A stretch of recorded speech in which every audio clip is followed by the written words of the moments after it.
Oui, tu peux choisir de te sacrifier. J'insiste sur le mot choisir. Déjà, si on reprend la définition à la base du mot sacrifice, il y a cette notion, je crois que même dans le dictionnaire, c'est un renoncement, une privation volontaire. Si c'est volontaire, tant mieux. Dans ce cas-là, c'est ce que j'appellerais moi du sacrifice positif, du sacrifice conscient. Je me sacrifie à ce moment-là parce que ça me met en joie, parce que ça me fait plaisir de faire plaisir à l'autre, parce que ça me nourrit de faire ça. Et il y a pour moi cette notion de sacrifice qui serait involontaire, que j'appellerais sacrifice négatif ou sacrifice inconscient. Et celui-ci, il est dangereux. C'est celui-ci qui fait qu'on se retrouve eh bien, à être dans des situations qui ne nous correspondent pas. Et c'est là que je vais vous inviter, lorsque vous conscientisez que vous êtes dans ce sacrifice qui ne correspond pas à qui vous êtes, qui ne vous respecte pas, qui ne correspond pas à vos attentes, à vos besoins, je vais vous inviter à prendre un petit moment de recul sur vous, alors pas forcément au moment où vous l'identifiez, mais par la suite prendre un moment de recul et venir chercher pourquoi.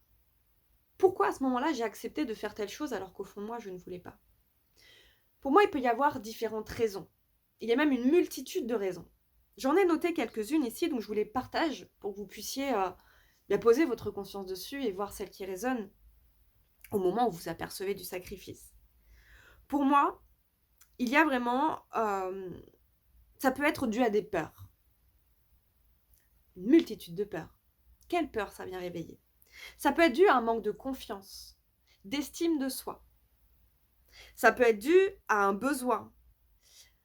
Ça peut être un besoin de reconnaissance, un besoin d'être aimé. Un besoin de sentir qu'on n'est pas rejeté, qu'on est accepté. Ça peut être par rapport à de la pression sociale. Ça peut être par rapport à la reproduction d'un schéma. Si j'observe comment les gens se comportent autour de moi, ou surtout dans ma famille, et quel schéma moi je suis en train de reproduire.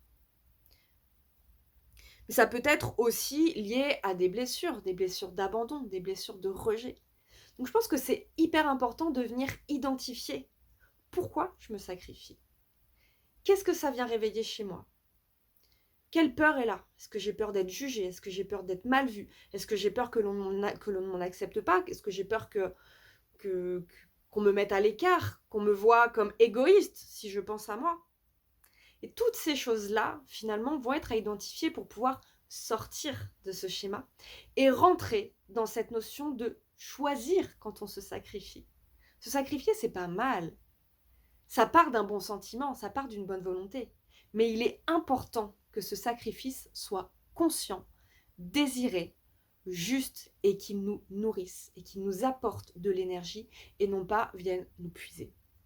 Donc je vous laisse là-dessus et je vous souhaite une bonne réflexion.